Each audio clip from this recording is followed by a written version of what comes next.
I'm back in the studio and now I'm about to fuck up shit. I got my 9 on my lap, a 27 shot, double clip, sipping the days the bomb and dope smoke is in my chest till I'm out of breath, fucking up my damn throat. I'm bent like a motherfucker, Mac into a hoe in the house, got her supposed to cash. Now I'm out the front door, you fucking with the wrong young gangster Mac and all that shit I bought, bitch. I'm wanting all my shit back, moving on, Mac into them hoes with cash. They be ugly than a motherfucking fat man's ass. I feel sorry for him, so I take him out on a date. Yo man, fuck free Woody, yo free this bitch from all that weight and trip. She's telling me she wanna get laid. I bought some gin and silver satin with the cherry Kool-Aid. Now it's a must, I be bent when I'm fucking this hoe. She better break me off 1,000 or 2, or maybe even more. Pimping them bitches, and now I'm staying on deck. It's like a motherfucking job, $200 a paycheck. I gotta get mine, nigga, you know it's like that. So don't ever hesitate to be a gangster Mac. First I load the clip and then I make the hit. First I load the clip and then I make the hit. First I load the clip and then I make the hit. I just left the bitch, she was way out of line. Stupid slut talking shit, saying this dick is mine. Yo, I got to cut ya, I fucked ya. Your clip wasn't shit. Good thing the world was keeping a nigga dick from catching the drip. Bitch, you was bold. It's time for you to roll in a hearse. Thought you was smart from the start.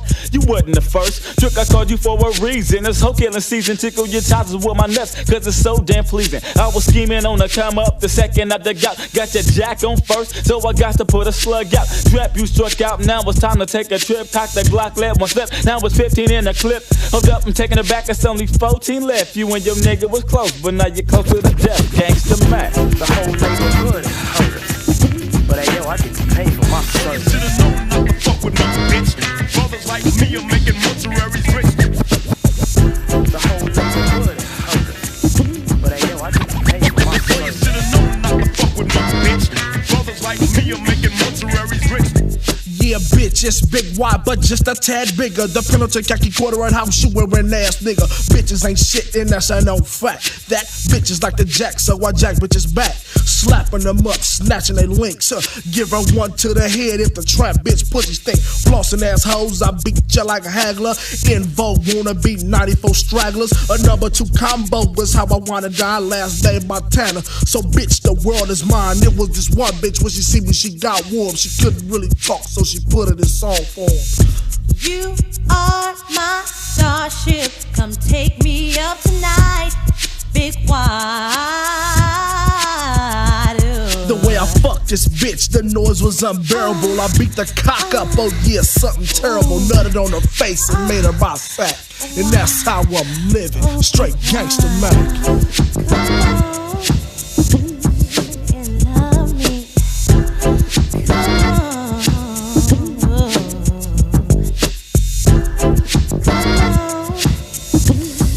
and love me. Come on.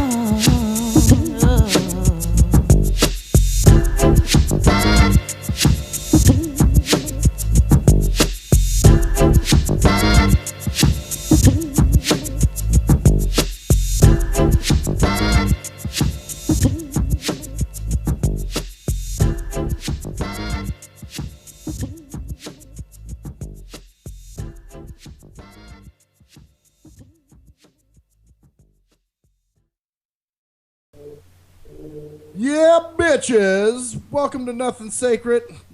Yeah. I am Maxwell Silverhammer. I'm Cruise Control. And on the phone, we got Big Y, a.k.a. Fly Woopin. What's going on, man? Hey, what's going on, man? What's going on? How everybody doing? Man, we've been trying to do this interview, 8 years? Yeah, it's been a minute, man. Wow. You know, it's good timing. We got more stuff to talk about. Nice. Yeah, more stuff, more interview stuff. By the way, that was off the first album. That was Gangsta Mac off Young Soldiers featuring Red Room and Young Leak. This is Nothing Sacred interview. Actually, my line in that, man, is flossed ass hoes, I'll beat you like Hagler. In Vogue 1, I'll beat 94 stragglers. Yeah. That's the young Big Y. My mind was on some other shit then. Well, let me ask you, man, how did you get involved with the Bangin' on Wax? Was it some kind of audition or something, or how'd that go down? Nah, my homeboy Red Rum had gave me a call. Him and Tootie Bird was the ones that came up with the idea to do Bangin' on Wax or whatever, and they was recruiting different people, you know what I'm saying, from different sides, you know, Bloods and Crips or whatever. And you know, Red Rum, that's my homeboy, so he gave me a call, and I ended up being one of the actual main guys that was a part of the album. Yeah, and then, well, how did you and Lil Stretch become a group? How did that go down? We met in high school. Oh, so you knew him for a while.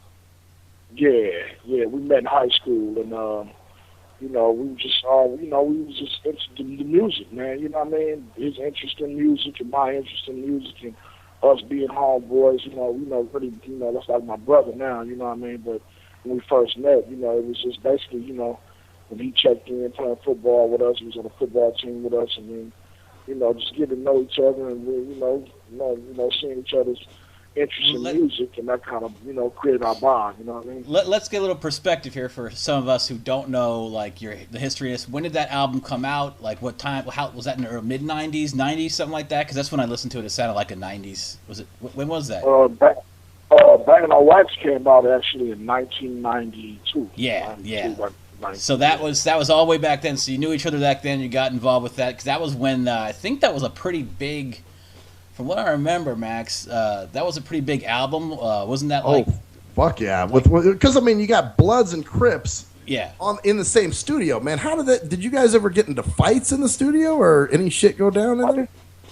I mean, in the beginning, when it first kicked off, like when we first started doing it, you know what I mean? It was some little tension here and there, but you know, it worked itself out because we got to understand it from the beginning. You know what I mean? And you know, the way we orchestrated it, it was like the Bloods and Crips that was a part of the whole situation. It wasn't like Bloods and Crips that was actual hoods and, you know, people that was actually getting into it, like neighboring gangs. You know what I mean? Most of us was from Inglewood and Watts, and a lot of them was like way from Compton and Long Beach. You know what I mean?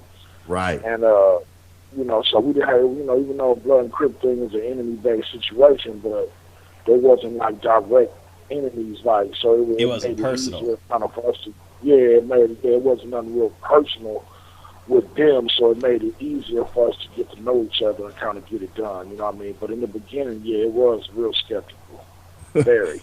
I'm sure. Well, even I remember you taking a shot at I believe it was True Blue, where you said. I made a couple of songs that some niggas hate. Thanks for letting me know that you bought my tape.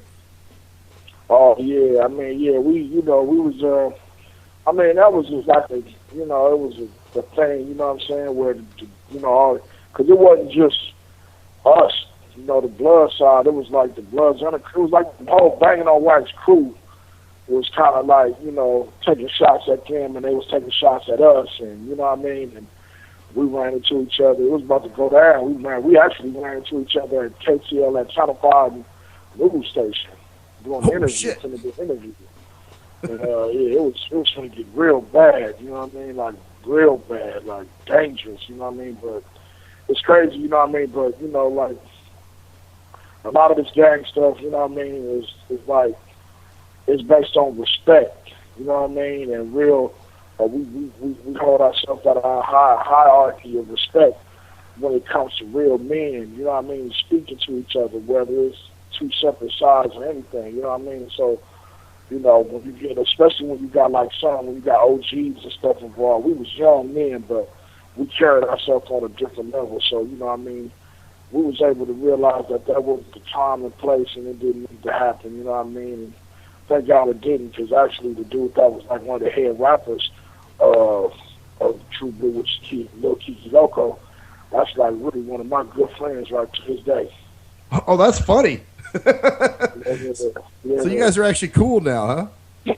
Yeah. I mean, because it's like, I mean, you know, at the end of the day, you know what I mean, a lot of the stuff that we go through and a lot of stuff that we've been through was fueled by ignorance. You know what I mean? But it just comes with such violence, and it gets personal when you're dealing with feelings and anger. You know what I mean? It builds over and boils over, and that's what keeps the tension going. You know what I mean? But sometimes, you know what I mean, you get to know dudes individually, no matter where they from. You know what I mean? Like, I got a lot of Crip homeboys, always have. You know what I mean? Family members and all of that. You know what I mean? So, you know, it's like it's a time and place for everything. You know what I mean? And when you get to know people as men, it's on a different level. Because even like in the prison system, it's different. You know what I mean? You got Bloods and Crips that, you know, it's a different type of situation.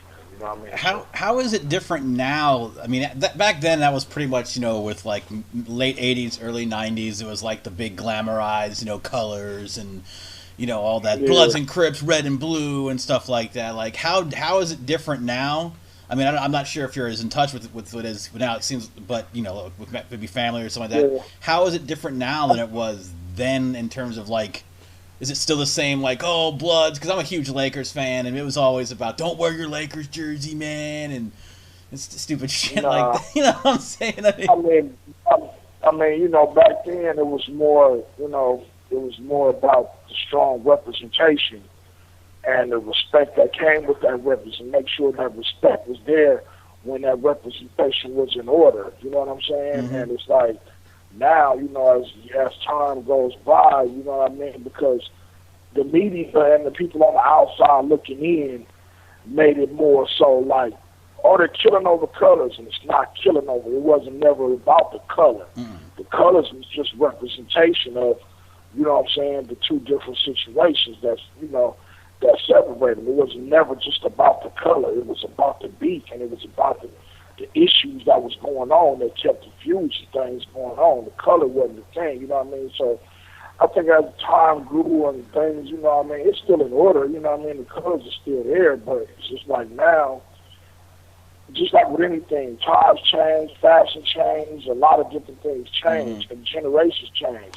And the younger generations, you know what I'm saying, things just kind of, you know, it kind of fades away. You know what I mean? Like now, you got young, you know, a lot of dudes that bang now, they don't even reference the actual bandanas. You know what I mean? They don't carry bandanas around their pockets and shit like that. You got some that's still traditional that do it, you know what I mean, and keep them on them and stuff like that. But it's not like back in the day at all. It's just way different. I'm sure most of the kids now don't even know what they're banging for. I mean, they just growing up with something that they just trying to be involved in. You know what I mean? It's just, you know what I mean? And then throughout, you know, they growing up in it, and then being a part of, the whole, the cycle of the bullshit that goes on within it. You know what I'm saying? Combined with the love that they got for their homeboys in their section, and just being down for their area, and you know what I'm saying? They homeboys, you know. That's what kind of, it's like a generation thing, you know what I mean? So, and then once something happens, and then they got their own personal reasons why they feel the way they feel, because it's constantly things going on, you know what I mean? And it's like every generation develop their own issues, you know what I mean? Because it's like, it's to the point now where even now, you know, it's more so now, you know, it's not even, it's nowhere near the same, because you got Bloods on Bloods, Crips on Crips. It's just like, it's all about who gonna respect who. Okay. Well, it's funny because I'll watch. I don't know if you ever saw that DVD Hood to Hood, and they got guys in New York that are claiming this shit, and they're going, "Do you guys even know what this is?"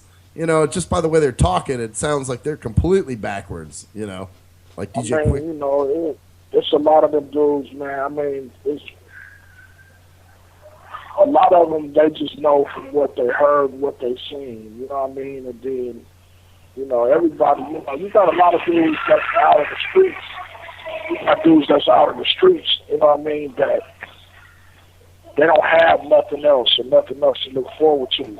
So that camaraderie that they get with these dudes on the block, they looking to be a part of something that's organized, you know what I mean, and different things, you know what I mean. So they kind of gravitated to it, you know what I mean. But it's like they still don't know the truth. Or a lot of them, some of them come to LA and find out what it's really about and different things. But, you know, it's to the point where now it's a lot of these dudes, especially with the Bloods. It's dudes all around the country claiming Bloods and doing stuff, man. And it's like they don't even know what's going on. And then the way they're doing it and the way they carry themselves and the whole mission of what they got going on, it should look backwards. It looks stupid.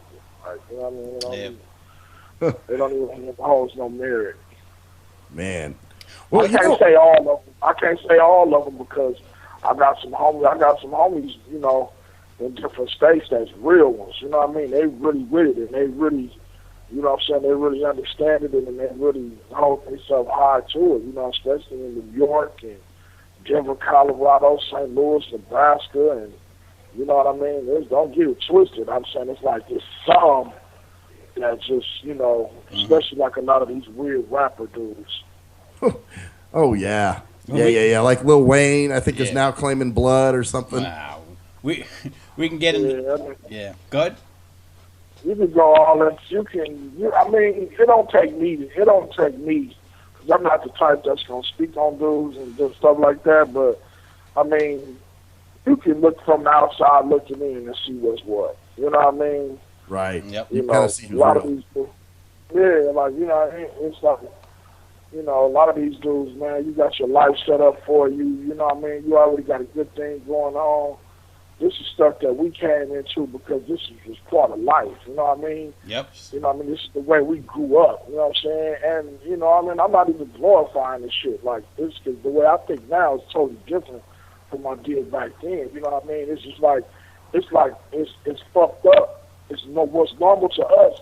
It's really not. It's really abnormal to the average, everyday, living person, human being. Like, you know what I mean? That's the The way. way we conceive, the way we conceive violence and murder and just going to jail, in and out, and all that different stuff. Like, you know what I mean? That's a brainwashed, savage mentality that we've been, you know what I'm saying, plagued with. You know what I mean? Amongst us as a culture that fucked us up. You know what I mean? And a lot of these dudes, they don't even see it that deep or understand how far it even goes for them to even want to go that route. Here you are, a millionaire. You want to attach yourself to something that's, you know, that you don't really know nothing about. And it's a lot that come with them attachments. You know what I mean? We got homies that we take care of in jail and all type of shit. You want to be down with this, you inherited them responsibilities. Yeah. Well, it's kind of like I think Ice-T was talking about in his book. You know, he's like, that's why I'm not trying to look bummy, and Bon Jovi doesn't mind looking bummy. You know, because obviously you want that opposite situation. It's almost like a psychological thing. Like, you know, oh, I'm rich now. I want to be a gangbanging blood or crip or whatever. You know what I mean? A lot of them dudes attach themselves just for security reasons and so they don't get pressed and taxed and shit when they come in different places around the country. Oh, that's a possibility. Yeah, like that. You know, other people want to test them, and they're like, "Well, wait, he's a blood, you know, or he's a crip or something." So they align themselves with people that's got some power in the streets that can keep the wolves off of them. You know, which if you that type of dude, then which is understandable. You know what I mean? Right. Yep. Well, see. So next up, let's see. What was it? That was next. What was it, Max? It's off the Bloods and Crips. The saga continues. The track's called, you know, what's it? It's Time Is Gone, nigga. That's the track. Yeah. Oh yeah. And we actually produced that track too. That's a great track. Well, here's why I wanted to play that, man, because I really wanted to show you and Lil Stretch's mic chemistry, man, because you guys really did a great job. They're on the last verse for everybody to know, and they're just going back and forth trading bars, and it's really I like the way you guys really meshed together well. You know, when and the cool thing about it, we didn't write none of that down. We just went there and turned the beat on and rap back and forth, like, you know what I mean, like literally, like that was on the head. Bite. Yeah, that was off the head. Oh wow! Yeah. Nice, man. Well, let's get into that right now. We'll be back in just a few minutes with Big Y on the Nothing Sacred interview. This is Time Is Gone, nigga, off the album. What's the album? Bloods and Crips, the saga continues. Yeah, my brain is still fried from the weekend of flu. So, but anyways, we'll be back in a second with Big Y, Nothing Sacred interview.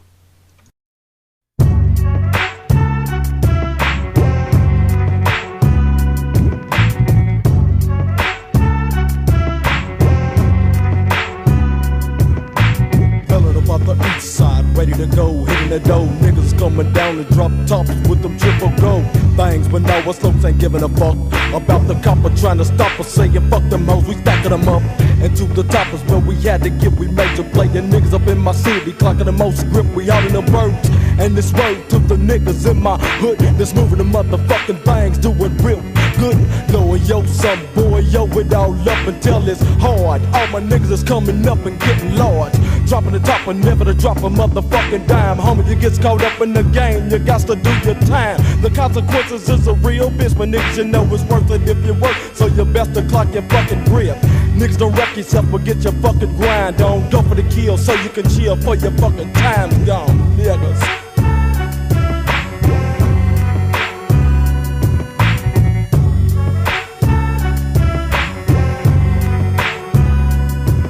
Now I'm belling down the boat, nigga back East Creek. Then I laugh when I hear crap. Hollin' about beats, nigga must be crazy. That shit ain't in my vocab. I put a cap in his ass and leave his ass in a rehab. Then head to the hospital, my job ain't done. I wanna be his ass, bitch, feet deep.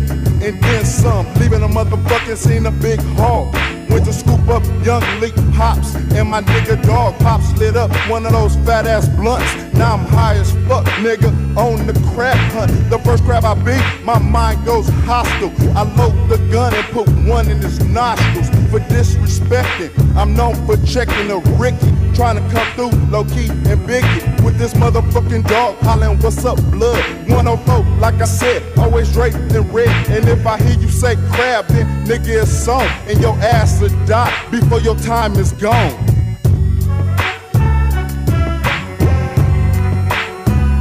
Now tell me who the fuck's next up on this mic?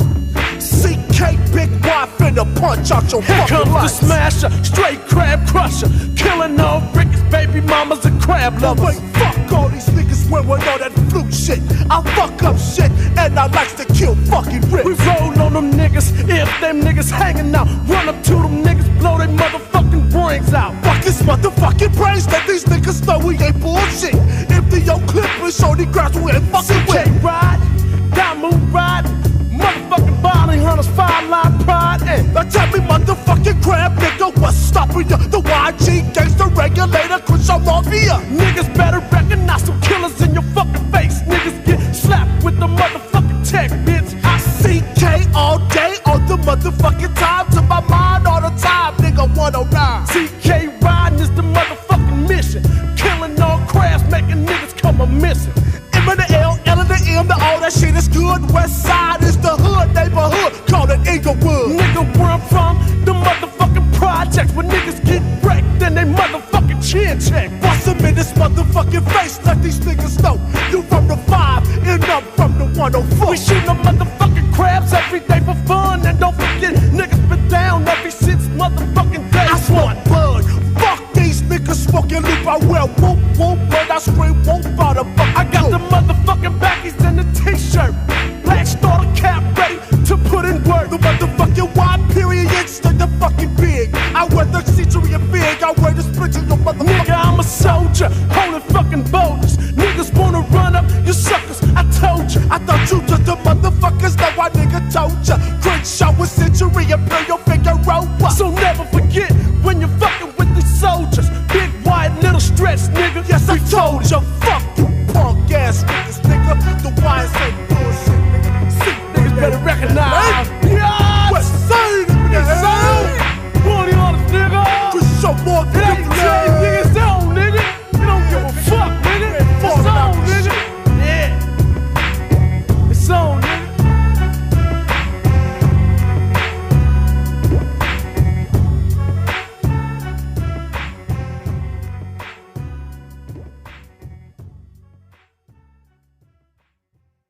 Time is gone, nigga. Yeah.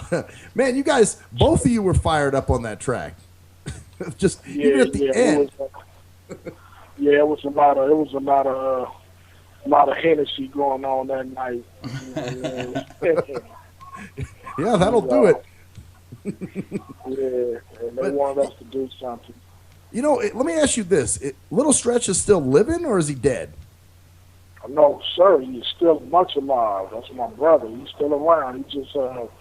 he fell back from music a while ago. You know, he just kind of just went a different route. You know what I mean? I'd love to get, because I love his passion on the mic, man. If there's some unreleased Lil Stretch music, man, I would love to get a hold of it.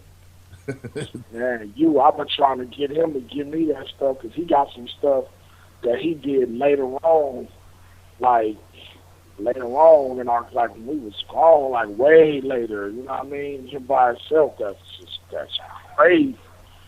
And he actually came by my studio a couple of weeks ago, and he spit a couple of raps for me from that album. You know what I mean? And I was like, damn, you still got it, man.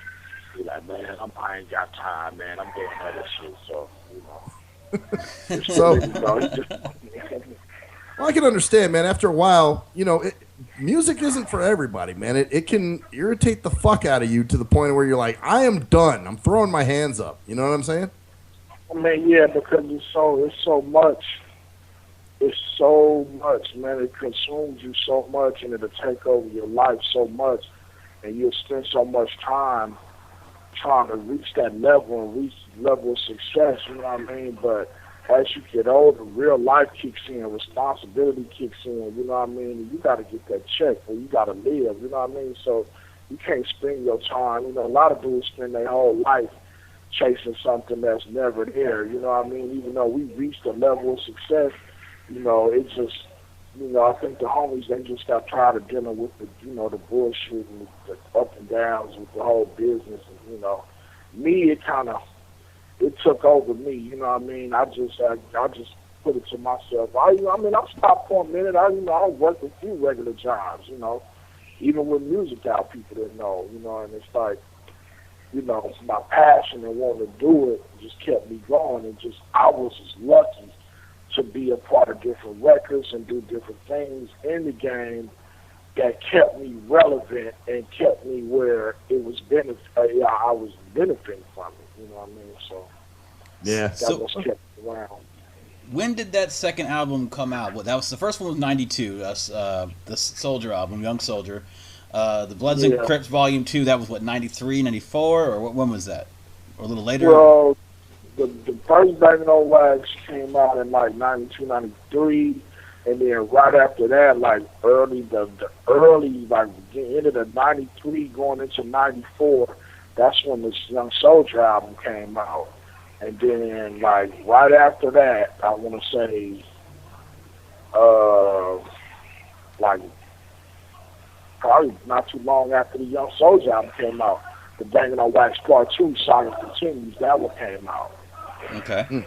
So after that came out, how were things going? Like, do you have another question, Max? Oh, I was just going to ask about Death Row Records, because you guys actually got signed to Death Row for a little bit.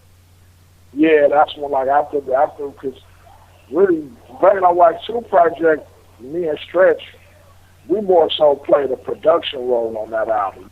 We produced a few of the beats on there, and we didn't rap as much. We used that album to kind of set up new artists, you know what I'm saying, like Lil Hawk and Lil Maniac and D-Brazy, and a lot of new artists, and Keystone and Freeze on the Crip side. Like, a lot of dudes on the Crip side of that album was people that we brought in, you know what I mean? And, you know, it kind of, you know, it was, you know, we played, the different role. You know, we wasn't like the front of that, you know what I mean? Because we was already making our moves to do stuff outside of being on those type of projects that just showed us in a gangbang sense, but more so us doing gangster rap, but a more universal type of situation where it represented for everybody, no matter where you're from. It was just West Coast music, you know what I mean?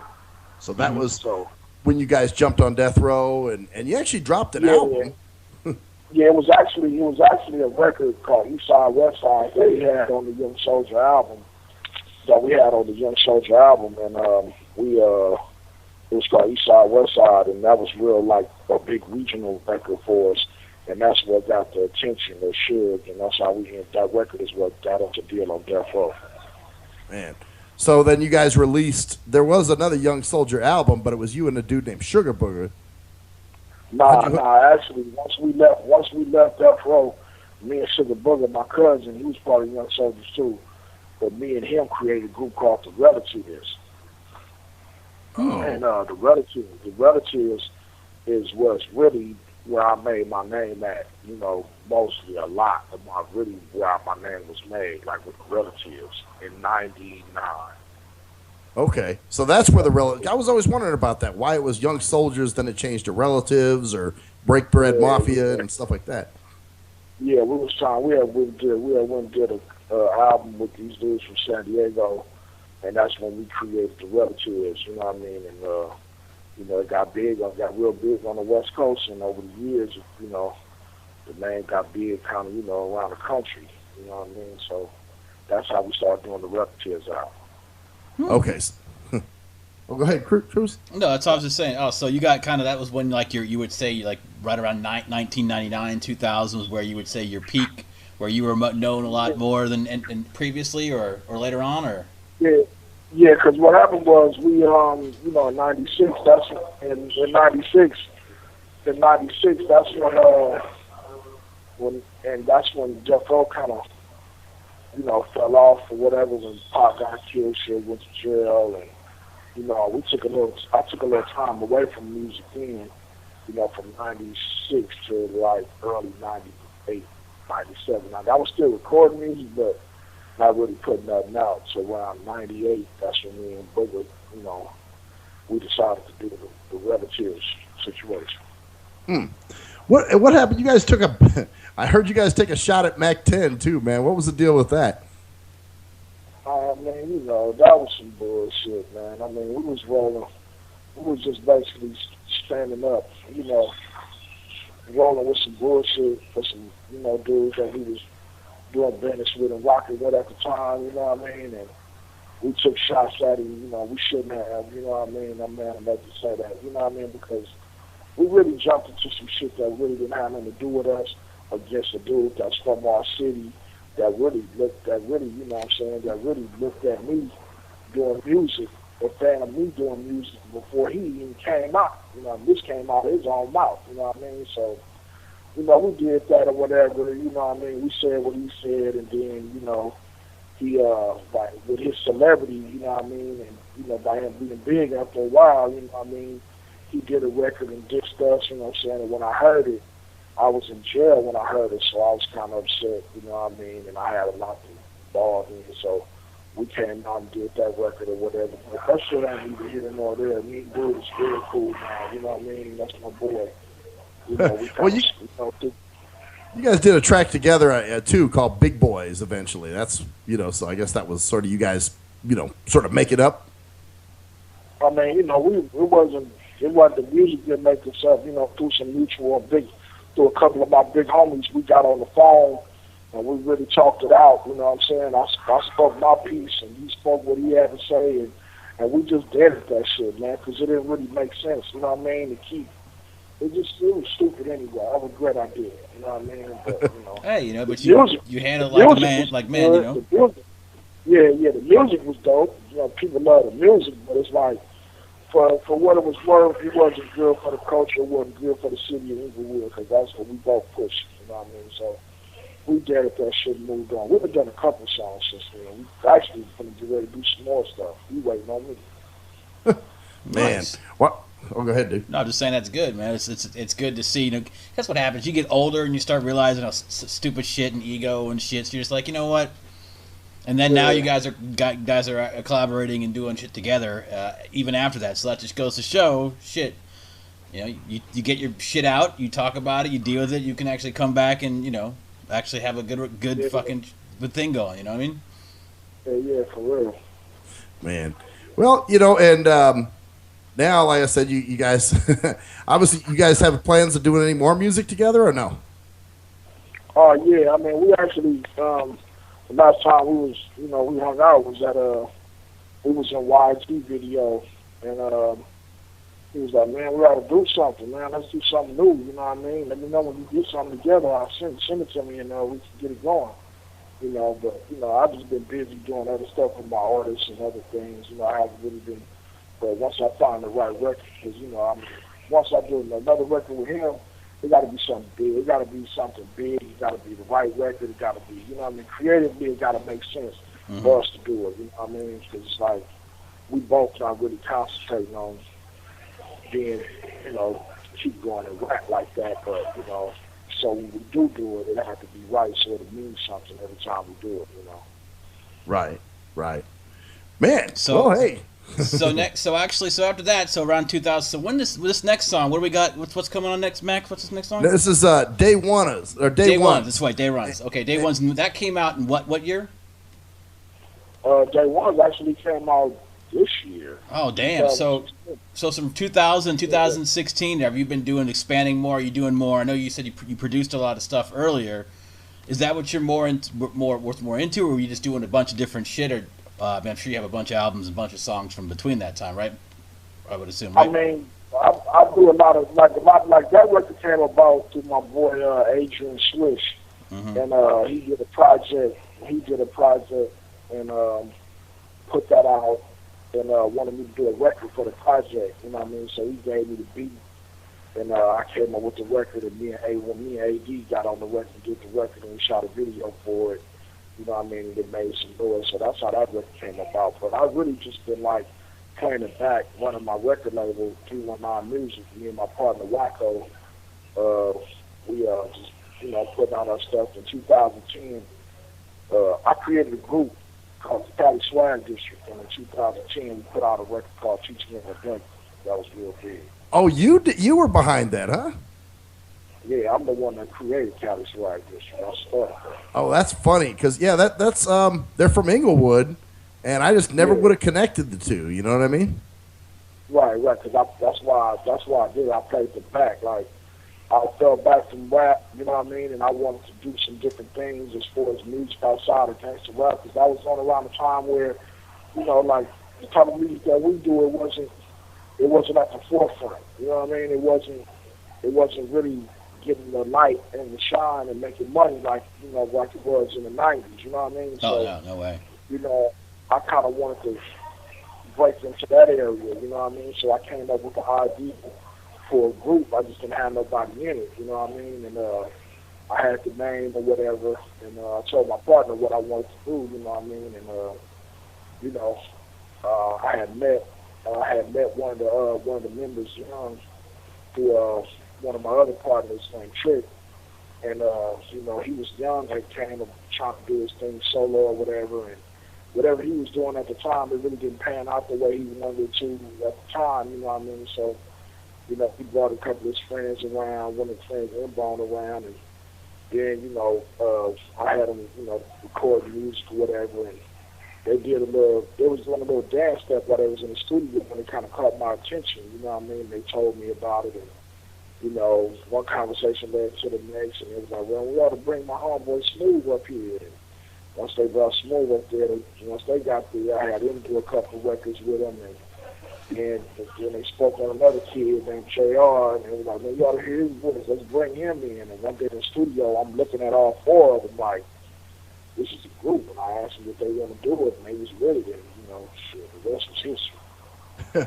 And one of them actually got killed recently, didn't they? 2011, my little homie Inbound, the one actually, the dancer, you know, the heart and soul of the group, he got killed at the liquor store, and then a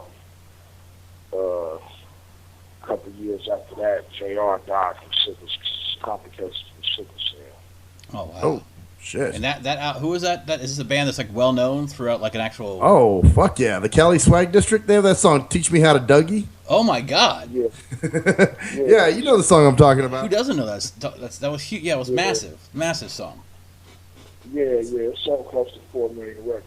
Yeah, that's wow. So after that, you just kept on doing your thing, and now we've got just Day Ones, right? So let's go into this, then we'll come back. We'll start talking about like the last couple years and more modern stuff. What's going on? So Max, this would be Day Ones. Day Ones off the album. And it really isn't an album, is it? Is this a single or?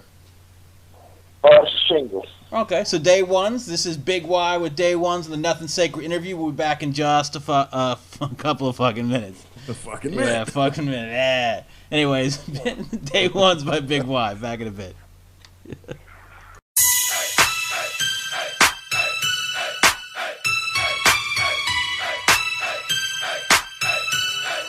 My My nigga Larry on the beat.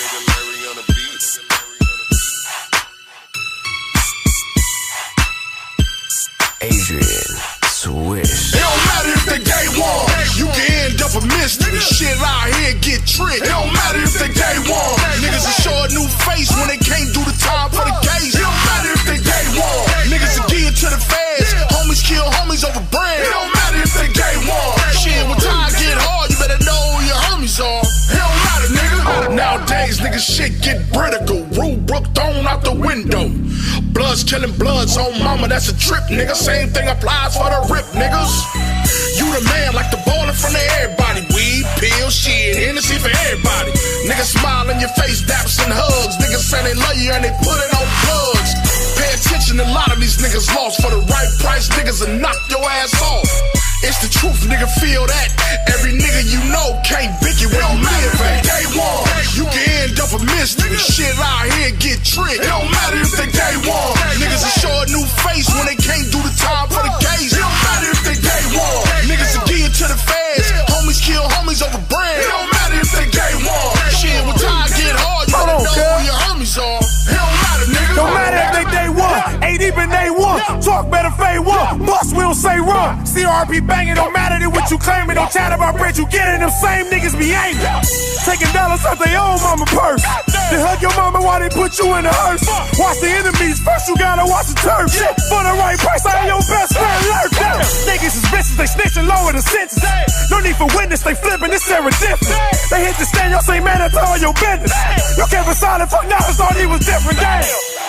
Better watch every move, not the only ones dissing, better start with your crew. No matter if they blood, no matter if they blue, no matter if they ass say your root. Live at day one, you can end up a miss, nigga. Shit out here get tricked. It don't matter if they day one. Niggas will show a new face when they can't do the time for the case. It don't matter if they day one. Niggas will give it to the feds. Homies kill homies over bread. It don't matter if they day one. Shit, when time get hard, you better know who your homies are. It don't matter, nigga.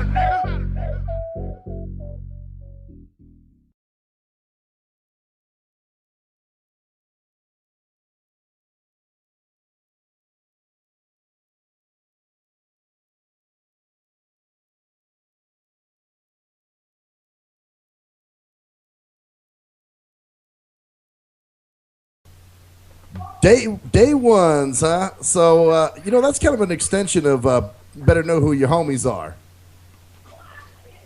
Yeah, it kind of feel like that. Yeah, he's right. It do. It's like kind of got the same meanings, you know what I mean? But only thing, yeah, it really pretty much got the same kind of meaning, right? It do. Let me ask you, man, because you got a documentary that you've been doing now. It's called Save Big Y, and like I guess you got diabetes at one point. What happened, man? Tell the story behind that. I mean, you know, I've always been a big dude, man. You know, just over the years, you know, just success and having a little money, everybody doing everything for you, me sitting in the studio all the time and not really, you know, doing what I need to do. You know what I'm saying? You know, I kind of gained the weight. Or whatever, and you know, I developed a problem. I developed complications from the diabetes. Yeah, because in the video, man, you're actually okay. You know, so and as the time went on, you know, it just kind of got worse. So I started doing that. You know, trying the documentary just to basically start shedding some light on this. It's not so much, just more about me, but shedding some light on what causes it, you know what I mean? But I'm using myself, you know, as you know, the front man of it, you know what I mean, to kind of show how you can change that and avoid it, you know what I mean? And I'm going to show, you know, everything that I've done documenting, myself doing it on camera, just try to bring some awareness and educate people on what it's about. Well, you know what I mean? That's what the documentary is about. Because you actually had complications. You got a blood clot that went into your lungs, right? Yeah. That was like the documentary, you know, showing that. Yeah, I had through the whole thing, I had developed a couple of complications, and that was one of them. You know, by me not really being active as I used to be, and somehow I developed, you know, blood clots in my lower extremities, which caused it to travel up, through my lungs and get into my lungs. It caused me to, you know, deal with have pulmonary embolism. You know. Oh shit. I'm just basically in the documentary. I'm going to break everything down on the myth of how people think diabetes is passed on genetically. I'm going to break that myth in half and show how just a lifestyle of how we've been trained to believe our diet is supposed to go, and the things that we eat is causing us to deal with all these type of disease. You know what I mean? And it's not just diabetes; it's a lot of things. You know what I mean? Oh yeah. This whole the way life is, it's like a population control type of situation indirectly going on that people don't see, and it's causing all these different, you know, these diets. You know what I mean? Because everybody's body is different. So we train to think that we're supposed to eat all this meat and all of this pork and all of this different stuff and this processed sugar, all of this food that's made with high fructose corn syrup, and our bodies just stop processing this stuff the right way, which causes disease. You know what I mean? Oh yeah. And it's like, you know, so I'm going to show that. You know what I mean? Like the actual lifestyle is what led up to me suffer from having more. From we started being obesity to morbid obesity, and these are the complications that caused from the morbid obesity, from me living a lifestyle that we thought was normal, because I ate everything that everybody else ate. It's just my metabolism going up wasn't as fast as everybody else's, and that goes with a lot of other people that suffer from the same situation around the world. You know what I mean? So I'm just trying to educate people on really paying attention on the stuff that they feed us, you know what I mean? All cultures, especially my culture, you know what I'm saying, and my people where I come from, you know what I mean? We got a lot of different things where, you know, not to take away from nobody else, but if you look in the urban areas, you got markets like Food for Less, Superior, and all these low-end markets, and all of that stuff they selling here is fucked up. You know what I mean? We got all this farm-raised salmon that has all type of chemicals and disease that's fed. It's not because of the fish, it's the stuff that they feed them with. You know, all the different things, you know, this tilapia and, you know what I mean, all the stuff that they're giving us with all this sugar and all these fast foods and different things like that, you know what I mean? And, you know, and it's all a combination of things just about money. You feed them bullshit, they depend on medicine sales, hospital bills go up, they get cancer. You know what I mean? Oh, yes. Chemotherapy is one of the biggest things ever, but nobody is teaching the world about natural plants and herbs and different things that prevent this stuff and that can cure some of this stuff. You know why would you want a cure for something when you have an American Cancer Society that's making millions of money for people? Why would they want a cure when the people running those societies that are trying to get the cure are making so much money? Yep. Because if they get the cure, those societies are gone, right?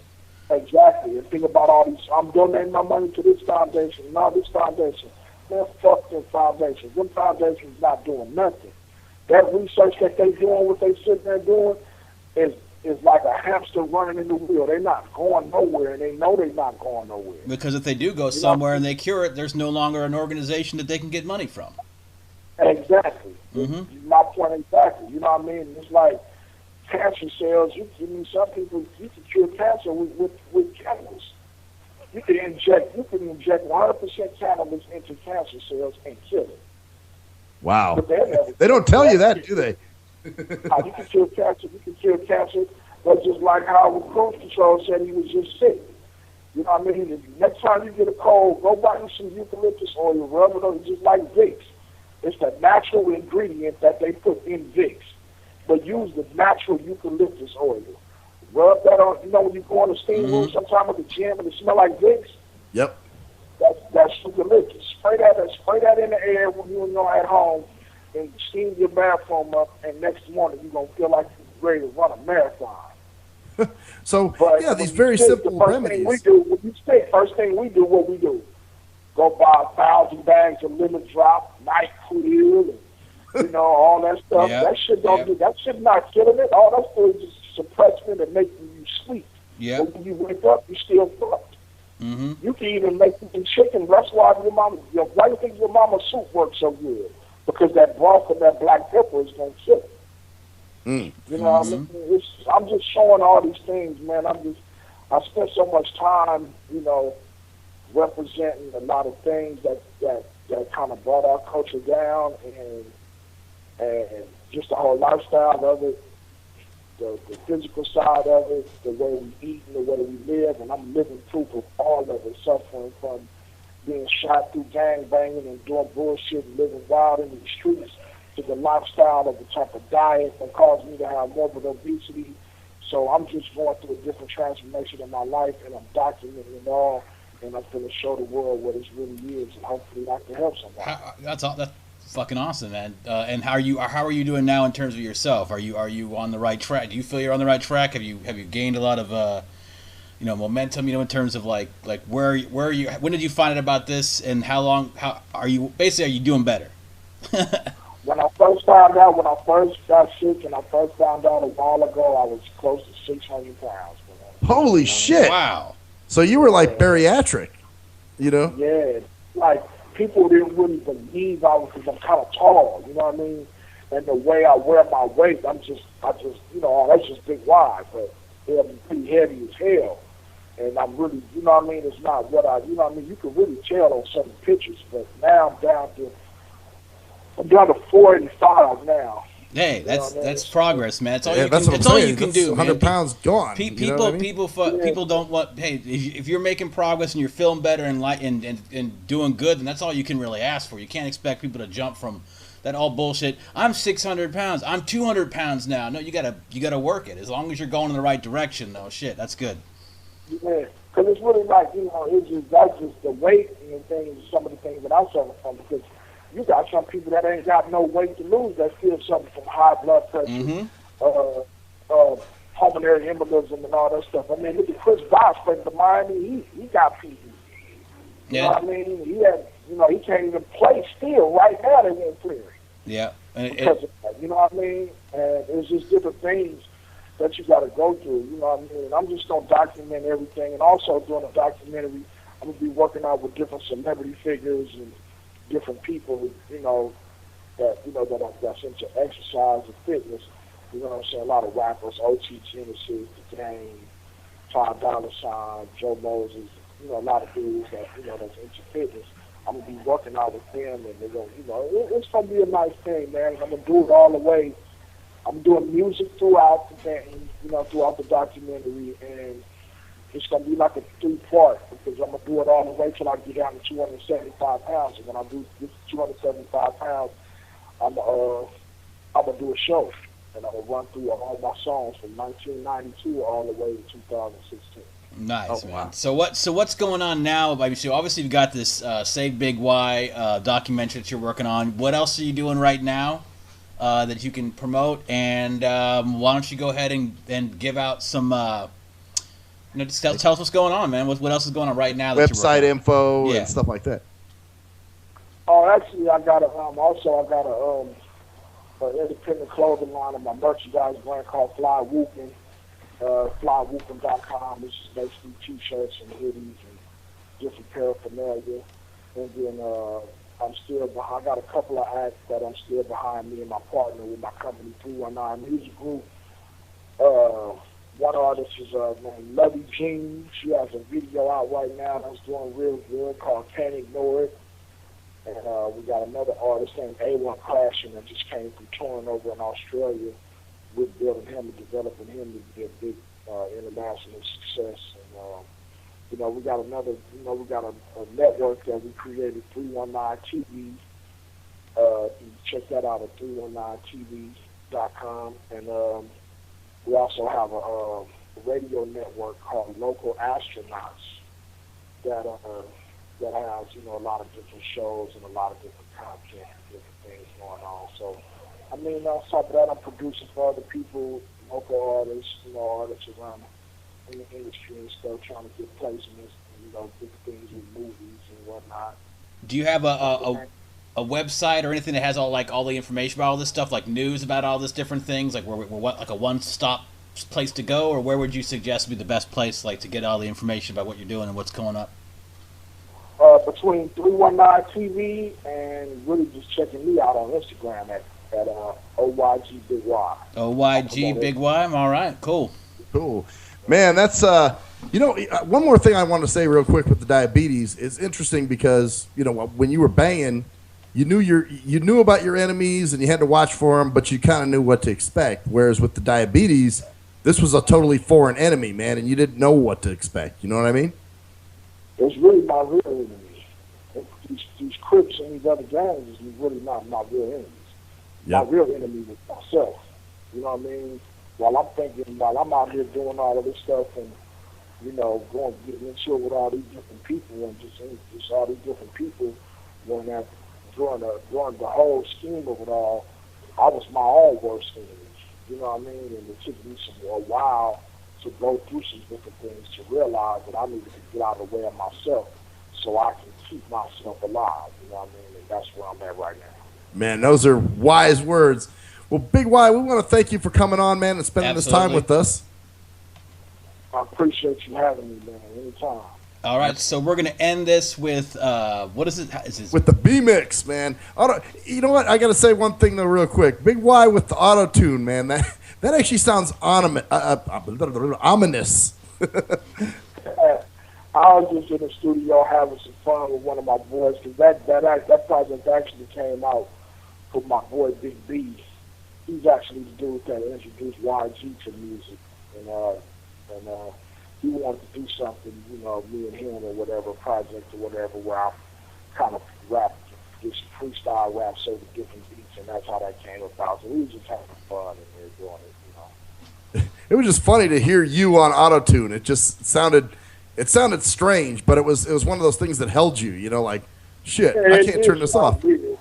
Right, it did sound weird, you know what I mean? My voice being kind of raspy and then having this weird robotic thing to it, it was like, all right, fuck it, let's see how I come out. Well, you know, it kind of put me in mind of Cruise Control. Back in the day, you showed me a group called Suede that had a song called Taking Me Over. Oh, yeah. And it was one of those things where it was I have trouble with that word, ominous. Yeah. But at the same time, it made you still listen. You couldn't turn it off. You know what I mean? Right. That's it. So. You remember that song, huh? Oh, fuck yeah. It stuck up my head, man. It traumatized me. Anyway. Man, thanks again, man. Thanks again, yeah. So this is Big Y with B-Mix. And I guess this is a good. Let's take a second interview with Big Y. I'm Cruise Control. Maxwell Silverhammer. And that's the story there. Bitches. Thanks again, Big Y. Yeah. What up? All right, B-Mix here on the interview. Thanks again. We'll check you next time. Later, folks. Big B, what up, nigga? Big homie. I got kush, pills, cocaine. I'm in the whip and it's cocaine. And I rhyme the motherfucking domain. And I just kicked down a nigga dough frame. I got kush, pills, cocaine. I'm in the whip and it's cocaine. And I rhyme the motherfucking domain. And I just kicked down a nigga dough frame. And I got came in the door rapping and waving the beat. All the whooping in the world you hear started with me. And the clique that I came from, bottom did my ensemble. Lil Nutty doing Scary D, then my day one. Games called Keep Up, nigga beat the streets up. All the little homies on, all of them beamed up. We stay relevant, grind too excellent. We lying to the police and y'all niggas telling it. We sending niggas to the D-League. But misrepresentation of the B, you getting DP. And look, nigga, don't you understand? That is 12 for the 16 act if it's in demand. $1,000 robins, $1 red flag. Safety on red, I don't know where niggas' heads at. Fly Woopin across my shirt. Show live from the spot and the work is my merch. I got kush, pills, cocaine. I'm in the whip and it's cocaine. And I rhyme the motherfucking domain. and I just kicked down a nigga door frame. I got Big B, what up? You on the beat, you on the beat. Big homie. Big homie. Coagulayon,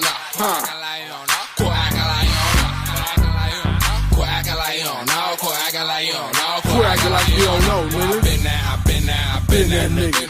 I've been that nigga.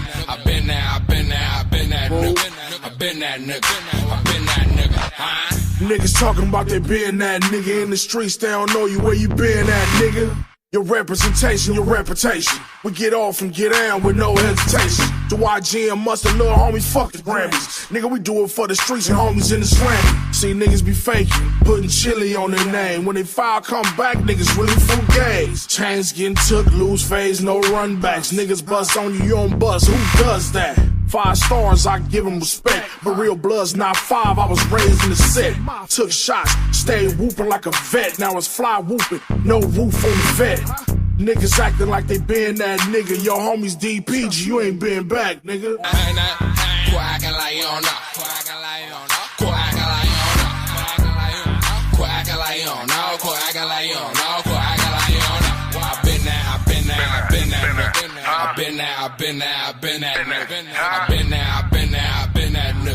I've been that nigga.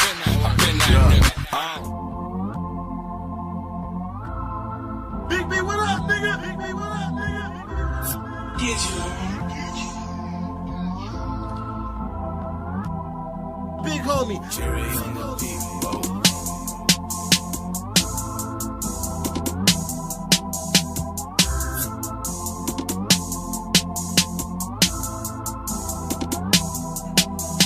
Set going up on a Tuesday. Enemies slide through and we shoot. And set going up on a Tuesday. Enemies slide through and we shoot. And set going up on a Tuesday. Enemies slide through and we shoot. And set going up on a Tuesday. Enemies slide through and we shoot. And little homies got the juice. It go for 80 a line now. The shit is getting crazy. 16s go for 12 now. 2 grams in the blunt. If you don't drop, you ain't smoking. I put a gram in the zigzags. To the face and I'm floating. Me and B just left the spot. Had to finesse for my issue. We blowing this fuck be crazy. On Buzz, we really miss you. Niggas jugging out of town. Every nigga get a check. All the homies hanging out. Going up cause we up next. Set going up on a Tuesday. Enemies slide through and we shoot. And set going up on a Tuesday. Enemies slide through and we shoot. And set going up on a Tuesday. Enemies slide through and we shoot. And set going up